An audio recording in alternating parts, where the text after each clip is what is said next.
Today, we've got some sizzling hot game reveals. One that's actually about food, and another that's somehow cooking up 3 different genres at once.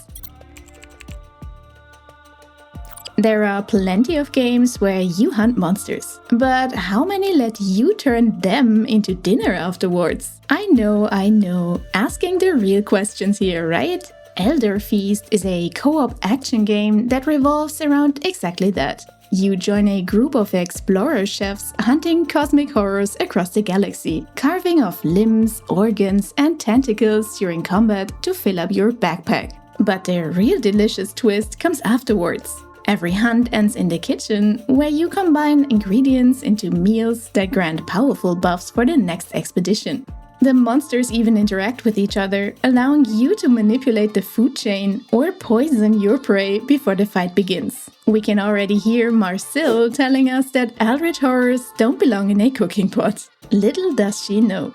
Given how the game somehow balances gruesome horror with a surprisingly lighthearted sense of humor, a little Easter egg wouldn't surprise us. I mean, who hasn't always dreamed of joining the cultish chef conclave, known as the Order of the Void Eaters, to become the ultimate explorer, monster slayer, and chef, all in one? Elderfeast will be playable solo or in online co-op because food tastes better when shared. It will launch sometime next year, and we are already working up an appetite for it.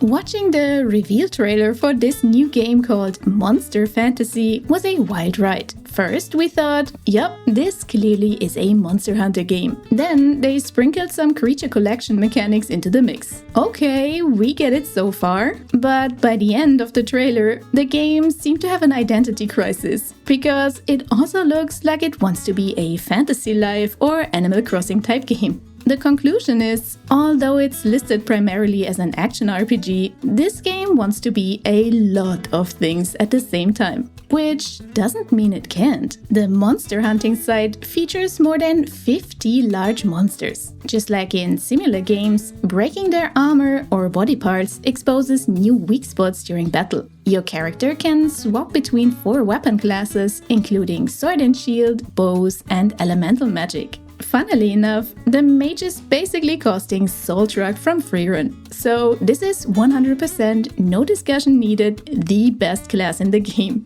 Defeated creatures aren't just left dead, ready to be butchered for materials either. Many can be tamed, raised, and used as companions or mounts. After your hunts, you can return to town where the life simulation site starts. You can build and customize your own home, fish, cook, gather resources, or recruit villagers to help expand the settlement. Online co-op supports up to 4 players, and it seems like all activities can be done together. Monster Fantasy is still early in development by an indie team from China. That might also explain the shift between art styles in the trailer. The characters look a bit out of place. Or am I crazy? And just a heads up, the devs have also disclosed that they are experimenting with partial AI-powered NPC dialogue. So if that's something you generally prefer to avoid, it's worth keeping in mind. What's also somewhat concerning are the discussions online about how familiar many of the monster models and character animations look. Some say those are literally stolen from Monster Hunter, and we can definitely see where they are coming from. This really does look very similar.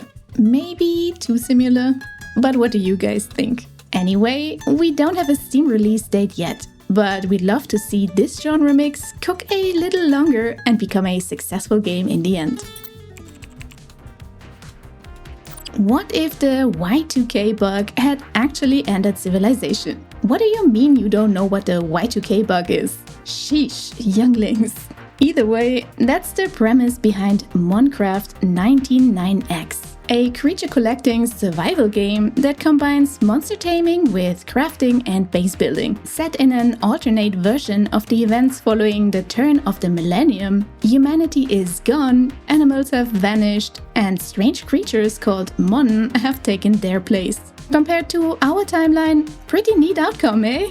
While collecting these newly appeared creatures is a big part of the game, they are also much more than just battle companions. We don't want to wake up any lawyers of a certain other monster franchise, do we? They can gather resources, clear obstacles, defend your base, accompany you on expeditions, or simply help you get around the world. Speaking of which, there's plenty to explore, from city ruins and underground bunkers to deserts and mountains, with different creatures appearing depending on the time of day.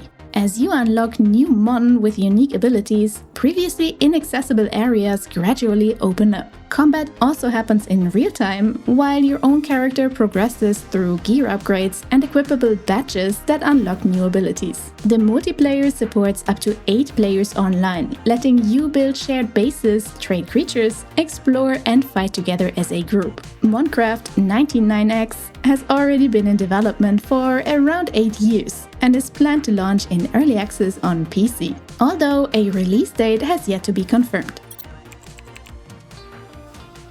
Outward 2 was supposed to release next month, but after the beta, we were hoping for everything but that. The game once again puts you in the boots of a regular adventurer trying to survive in a world that really does not care whether you are prepared or not. So just like in the first one, you will struggle, you will starve, and probably die more glorious deaths than you anticipate. But that's exactly why we are here, right? This sequel plays roughly 50 years after the first game, with you being the most average Joe the world has ever seen, and with no fast travel to save you from your own bad decisions. Every trip into the wilderness requires at least a little planning. Thankfully, combat looks much improved this time around. It's more responsive, offers more flexibility with different weapon combinations, and still keeps the deliberate approach the series is known for. So the bottom line is, you die less clunky than before. The game supports 2-player online co-op, remote play together, and even split screen, although that looks like an extra challenge packed on top.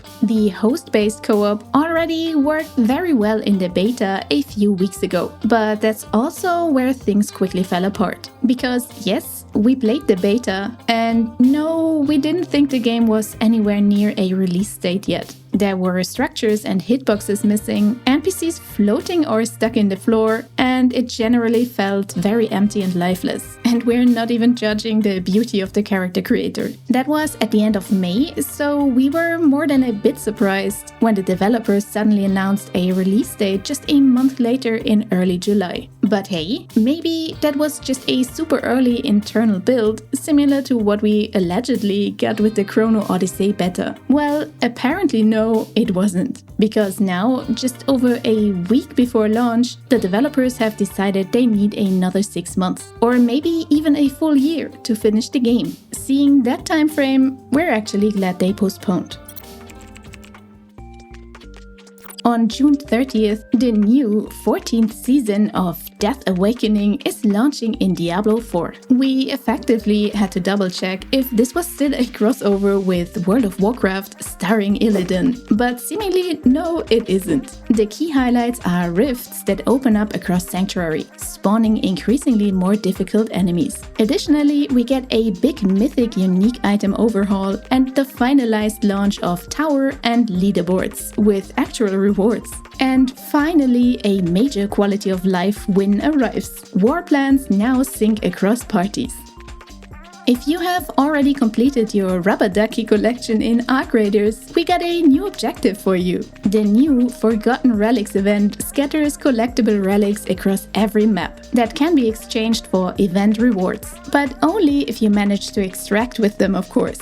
Simply playing also earns you merits, which unlock cosmetics, weapons, and other goodies while contributing to a community project with additional rewards. The event is live now and runs until July 27th, serving as a smaller update before the larger Frozen Trail expansion arrives in October. A nice cooldown after this summer. After around 2.5 years in early access, Enshrouded has finally announced its 1.0 release for October 15th, 2026. At that date, the game will also launch on PS5. The Xbox version is still being developed and has been delayed to spring 2027. Sorry guys, but so you know, it's definitely coming. Sometime. Allegedly, they will again improve combat until then, as well as more quality of life features and optimization. Good news for all you RuneScape fans who are tired of the usual fantasy forest settings. With the major update Umbral Sands, Dragonwilds just added a desert region, perfected with a sunstroke mechanic essentially. The update also added new enemies, water magic, thank god, the coolest rides, if your name is Aladdin, and more gear and crafting recipes. So if you like to see scorching heat on your screen after escaping equally scorching heat outside, this is your update. Fellowship, the game that is best described as a challenging dungeon dive simulator, just entered Season 3, The Rise of the Heskir. This update added a new bleed effect-based melee DPS hero, alongside new dungeons, an itemization rework, better progression, social features, and endgame challenges. This is the perfect time for returning players or new players looking for a mythic dungeon experience without the rest of the MMORPG features, like story quests. Not even 2 months after its early access release, Farever got its first major update called the Nightling Invasion, which introduced replayable invasion-style world events. The update also introduced Ramberg, a new area filled with quests and new dungeons. The level cap was raised to 25 and new gear sets and group challenges were added. The game is currently sitting on mostly positive and probably is best suited for anyone who loves exploration and grinding away in MMOs. Anyone hungry for more content in the zombie horde shooter John Carpenter's Toxic Commando will be happy to learn that the free Urban Blight update just dropped, which added new PvE missions, a new map, the first flying enemy called Hornet, thanks, I already hate it, as well as 6 new weapons and 2 new cars, including a forklift. Finally guys, we can drive that forklift. They also added new endgame challenges that reward various cosmetics. Hopefully, this will add better long-term replayability, as this was the game's biggest pain point after releasing this March. The mission-based co-op space exploration game Jump Space just received its biggest early access content update yet. It's called the Weapons Update, so you get the idea. Guns now drop randomly and in various rarities, with upgradable modules and blueprints. Additionally, they added hot joining for lobbies, added a new ship, and reworked ship combat and a crew life system. The chill open-world survival game Planet Crafter is launching on PS5 and Xbox Series on July 21st, with a Day 1 release on Xbox Game Pass. Just like in the PC version, up to 8 players can join the same online co-op session. Unfortunately though, crossplay is not available and also not planned for the future, so you have to stick to one platform still.